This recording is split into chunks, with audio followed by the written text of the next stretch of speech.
With The Batman Part 2 officially on the way, starring Robert Pattinson and James Gunn's DC reboot reshaping the entire universe, it feels like the perfect time to look back at the other Batman movie that almost was. Before Matt Reeves and Pattinson stepped into Gotham, Ben Affleck was not only set to star in his own solo Batman film, but also write and direct it. Today, we're diving into what this movie was supposed to be, who was meant to star, the budget and production timeline, why it was canceled, and what could have happened to the future of the DC Universe if Affleck's vision had made it to the big screen.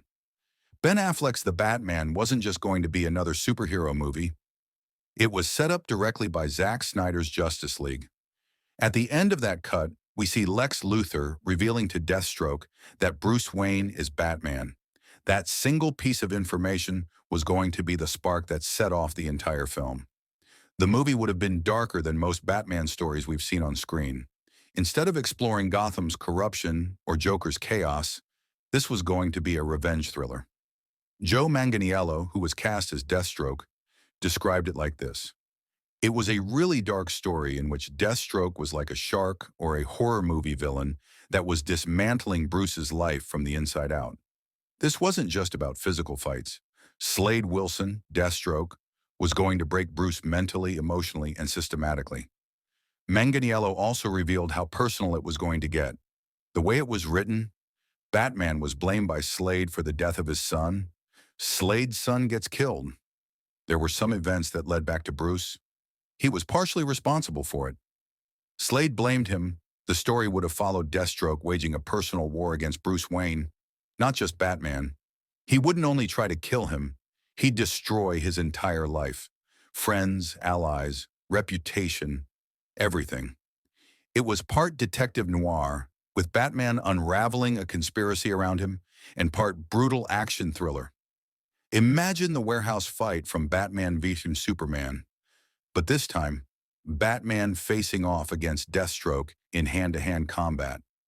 Early concept art even teased a duel between the two that looked ripped straight out of Arkham Origins, a chess match of strategy, gadgets, and raw skill. But this wasn't just about action. The film was also going to dive deep into Batman's psyche. Affleck's script reportedly explored the trauma of losing Robin, the very suit we saw defaced with Joker's taunts in Batman v Superman. This film might have explained why Batman had become so brutal, even to the point of killing in this universe. That could have been a controversial element, but also a way to explore whether Affleck's Batman could evolve into a more comics-accurate, no-kill hero. Almost a soft reboot of the character within the story itself. There were even rumors that Jared Leto as Joker could appear, not as the main villain, but in a chilling Hannibal Lecter-type role.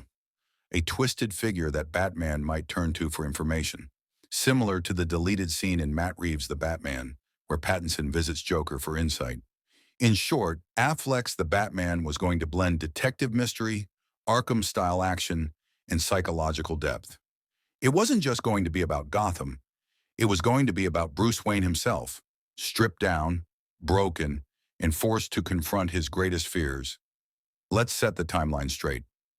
Affleck first appeared as Batman in Batman v Superman, Dawn of Justice, 2016, then reprised the role in Suicide Squad, 2016, and Justice League, 2017. Warner Brothers officially announced The Batman in 2016, with Affleck set to write, direct, and star. Reports suggested a blockbuster budget in the $150 to $200 million range, right in line with other DC tentpoles. But as things started to shift, especially after Justice League underperformed at the box office, pulling in just $657 million against huge expectations, Warner Brothers started questioning their direction. By 2017 to 2018, Affleck began stepping back from the project. By 2019, Matt Reeves officially replaced him as director, and eventually Robert Pattinson was cast. We know for certain Ben Affleck as Batman/Bruce Wayne, Joe Manganiello as Deathstroke, Slade Wilson. Jeremy Irons Alfred and J.K. Simmons Commissioner Gordon were likely to return. There were also whispers that this film could have brought in more members of Batman's Rogues Gallery as side characters and cameos, Jared Leto as Joker, who was discussed, but maybe even Margot Robbie's Harley Quinn and Will Smith's Deadshot, which could have been a cool dynamic between Deadshot and Deathstroke, but Affleck's script centered heavily on Deathstroke as the primary threat. Behind the camera, Affleck himself was writing the screenplay with Jeff Johns, meaning this was going to be a DC Insider's project. Gritty, dark, and connected to Snyder's wider DCEU. Ben Affleck loved the idea of making his own Batman film. He said, look, if I could make it work, yeah. Obviously, it would be like a dream. Here's where things get fascinating. If Affleck's The Batman had gone ahead, the DCEU could look completely different today. Affleck wasn't just acting, he was writing and directing. If the film succeeded, it could have given him more creative control over the future of Batman and maybe even the DCEU itself.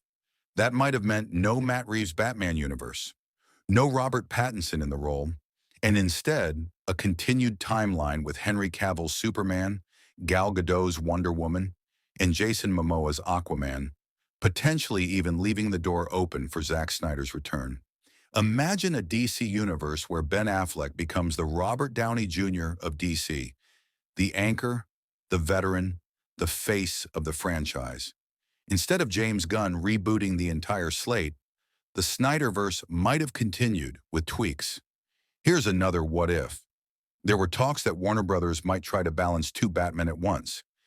Affleck as the older, grizzled veteran, and Pattinson as a younger, more inexperienced version in a separate timeline. Kind of like how Marvel runs multiple Spider-Men, but there's also the possibility that if Affleck's film had succeeded, Warner Brothers would have never greenlit Matt Reeves' version in the first place. Meaning no Pattinson, no grounded detective Batman, just Batfleck ruling the DCEU. So why was it canceled? A few reasons. Affleck himself has been honest about it. The pressure, the stress, and personal struggles made him step away. He admitted he couldn't crack it and wasn't in the right place mentally to direct and star in such a huge project. Combine that with Justice League's disappointing box office, Warner Brothers' leadership changes, and the shift towards standalone films, and the project slowly unraveled. But is there hope? Affleck has said he's done playing Batman, though he will appear briefly in The Flash. Fans still call for his Batman movie, and Manganiello has shared concept art and details that keep the dream alive.